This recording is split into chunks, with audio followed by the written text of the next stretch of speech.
Je comprends la crainte que tu exprimes, effectivement, de la poussée des idées réactionnaires, le fait que non seulement le Rassemblement national va avoir sans doute un score important, ça faut aussi préparer, mais en plus, ce que vient de dire Nathalie, il y a du Le Pen sans Le Pen.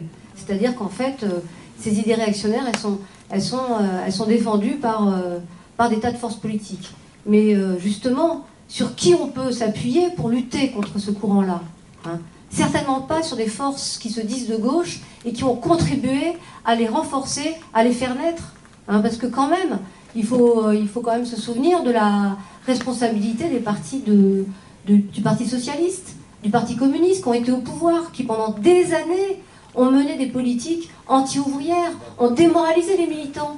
C'était autre chose quand même, auparavant, les forces militantes de gauche. Donc là-dessus, je ne pense pas que électoralement, avec les dirigeants de ces partis, on pourra mener une politique pour endiguer cette poussée réactionnaire. Alors oui,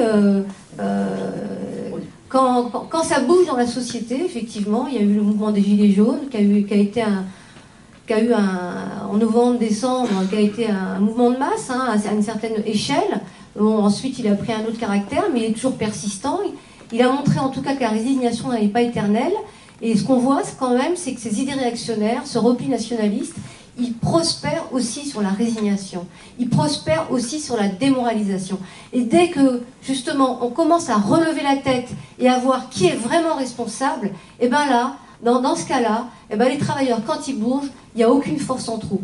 Parce qu'on vient de parler de la classe ouvrière, il y a eu référence à classe ouvrière, quelqu'un qui est polonais, quelqu'un qui est roumain. Mais la classe ouvrière d'Europe, elle est internationale, et pas simplement d'origine européenne. Elle vient de tous les continents, d'Asie, d'Afrique, et l'Europe, elle s'est construite comme ça, déjà d'abord par la colonisation, parce que l'Europe, elle s'est construite aussi, la bourgeoisie européenne, elle s'est aussi édifiée par ça. Donc, quelque part, quand on va tous ensemble se relever, tous les travailleurs, on ne va pas leur demander s'ils ont des papiers, s'ils ont la nationalité, ils seront utiles dans la lutte, et tous ensemble, ça c'est sûr.